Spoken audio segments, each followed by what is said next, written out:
Dia sampai akhirnya nggak punya rumah, ikutan dijual rumahnya. Dan abis itu dia tinggal di bawah kolong jembatan. Di bannernya itu ada foto anaknya, foto besar anaknya. Terus ada tulisan, oke, gue kan biasa kalau udah beberapa kali upload, biasa gue lihat lagi tuh. Ini kemarin-kemarin nih, gue bahas apa aja sih? Apakah temanya cukup berat, apa enggak? Dan ternyata kemarin tuh temanya berat-berat ya. Bahas politik Thailand, penanganan pandemi di Asia Tenggara, misteri Danau Tengkorak di India, ngeri-ngeri. Ya udah, jadi sekarang gue mau bahas yang agak ringan dulu. Gue mau bahas penculikan anak. Ringan apanya, anjir? Ya, seenggaknya nggak ada korban jiwanya lah kalau yang ini. Kalau gitu langsungnya kita bahas kisah seorang ayah yang keliling naik motor selama 24 tahun buat nyari anaknya di Learning by Google.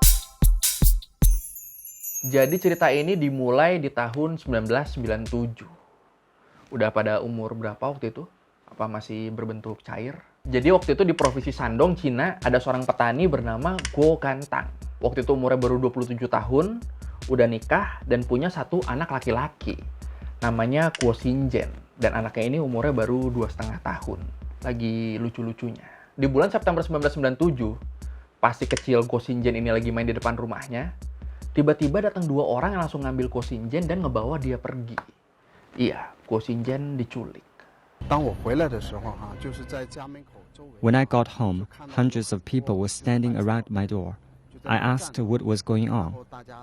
My uncle said my son had been abducted by a stranger. Guo Gantang si ayah langsung terpukul banget gara-gara kejadian ini. Doi bener-bener stres berat. Selama sebulan pertama abis anaknya hilang, rambut Guo Gantang katanya sampai memutih saking stresnya dia. Berat badannya tadinya 80 kg, turun jadi 60 kg. Sebulan turun 20 kg. Gila. Akhirnya karena dia nggak bisa diem doang, nunggu kabar dari polisi, Guo Gantang pun mutusin buat nyari anaknya sendiri. Nyari kemana? Ya kemana-mana. Keliling, beneran keliling Cina pakai motor. Gila kan? 我就想我在外面找呢，可能孩子能找到。我要是在家里呢，就是人贩子，他不会给我送回来。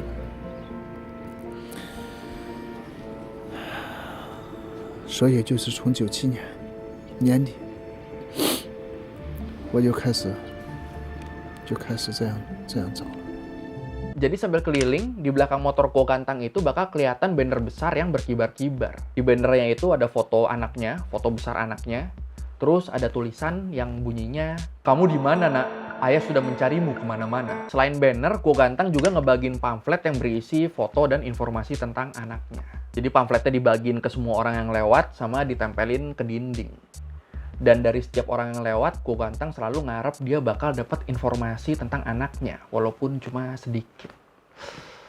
Lu bayangin, ada bapak-bapak bagiin pamflet sambil nanya ke tiap orang yang lewat. Lihat anak saya gak? Jir, sedih, jir.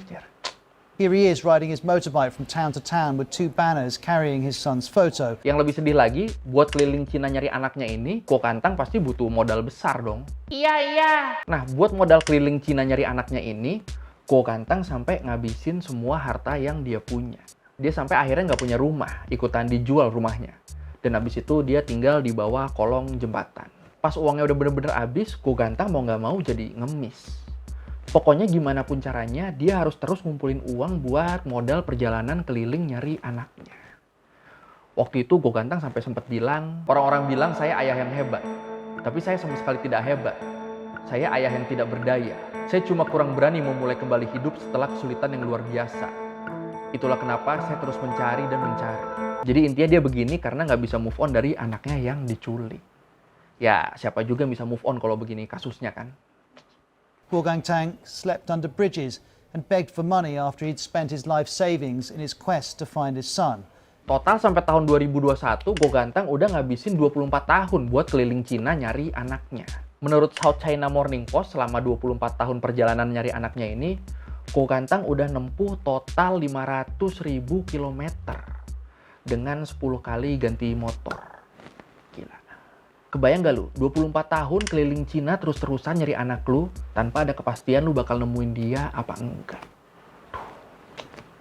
Akhirnya kisah Guo Gantang yang keliling Cina nyari anaknya ini pelan-pelan nyebar sampai akhirnya terkenal. Dapat cukup banyak bantuan Ko Gantang habis itu. Sampai akhirnya dia ikut organisasi buat orang-orang yang senasib. Organisasi buat orang tua yang anaknya diculik. Ada banyak dong berarti yang diculik gini.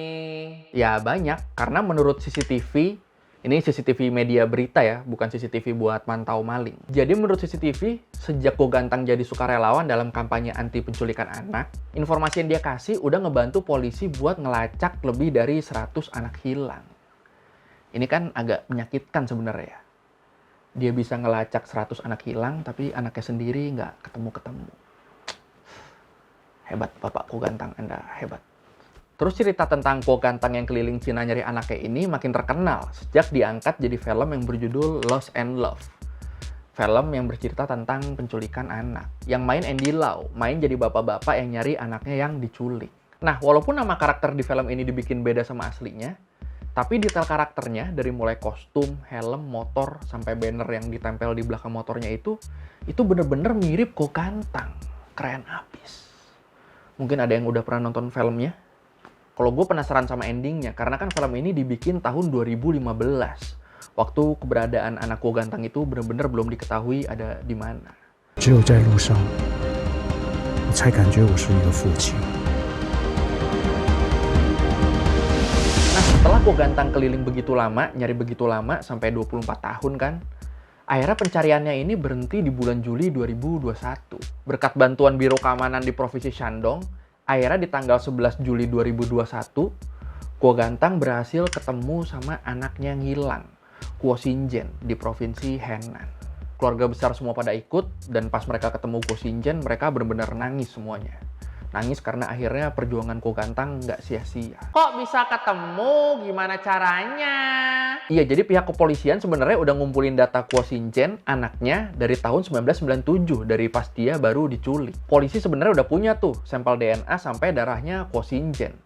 Tapi karena waktu itu masih tahun 1997 kan, teknologinya masih terbatas. Jadi sampel-sampel yang polisi pegang ini belum bisa diolah secara maksimal. Untungnya polisi nggak nutup kasus ini, jadi semuanya masih bisa lanjut sampai 24 tahun kemudian. Dan si orang yang ditemuin ini beneran Guo Xinjian apa bukan itu udah dibuktikan dengan tes DNA, yang hasilnya semua cocok. Ya nggak mungkin juga modal mukanya mirip apa bukan kan, karena pas ditemuin kan ini anaknya udah umur 26 tahun. Mau nggak mau harus tes DNA.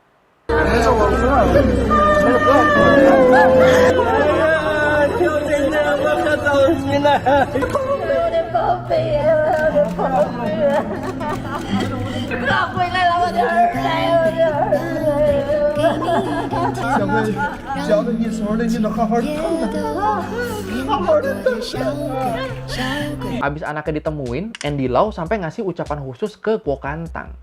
Sambil dia ngasih tahu betapa kagumnya Andy Lau ke perjuangan Ko Gantang selama ini. 首先，我透过这个镜头，希望跟郭大哥说，我佩服你的坚持。在此，我呼吁所有的朋友跟我一起支持反拐工作，盼望更多的离散家庭能够早日实现团圆。 Gila kan, Andy Lau aja sampai kagum sama perjuangannya loh. Kalau pelakunya gimana? Pelakunya juga ketemu dan langsung dipenjara. Jadi pelakunya ada 2 orang dan kejawab. Ternyata habis mereka nyulik Guo Xinjian, mereka langsung naik bis ke Provinsi Henan.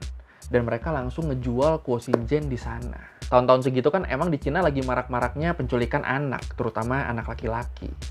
Katanya sih gara-gara banyak orang tua yang udah desperate, ngarep anak laki-laki tapi nggak dapet-dapet, akhirnya mereka beralih ke perdagangan anak. Gila. Kementerian Keamanan Publik Cina juga ngaku kalau mereka udah nemuin sekitar 2.609 anak hilang sejak tahun 2016. Banyak banget, Jer. Semuanya bisa ketemu berkat teknologi yang udah maju sekarang. Sayangnya, kementerian ini tetap nolak buat ngasih detail gimana ceritanya, gimana caranya sampai mereka bisa nemuin Guo Xinjian. Yalah, Pak. Penasaran, Pak. Tapi dari data barusan, akhirnya gue jadi ngerti sih.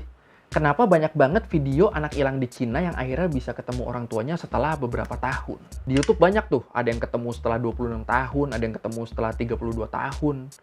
Ya ada video-video ini soalnya yang diculik beneran banyak. Tapi emang nggak ada yang perjuangannya kayak Ko Gantang ini sih. 24 tahun keliling nonstop nyari anaknya. Coba yang punya anak gimana kalau misalkan anak lu hilang nih. Lu bakal pasrah, move on, atau lu bakal kayak Ko Gantang nyari dia terus sampai ketemu? Silakan komen. child abduction, child trafficking problem in China is so huge that although they're having successes this year, the authorities in reuniting people with their families, there still remain tens of thousands of parents who don't know where their children are. Oke, sekian learning by googling kali ini tentang perjuangan Kuo Kantang yang 24 tahun naik motor nonstop nyari anaknya yang diculik. Alhamdulillah anaknya ketemu ya. Oke, kalau lo mau revisi kali gue udah salah, atau lo mau nanya, atau lo mau nambahin yang nggak ada di video, bisa lo tulis di komen, kita diskusi di situ kayak biasa. Sekali lagi, thank you udah nonton, jangan lupa like, comment, subscribe. Bye!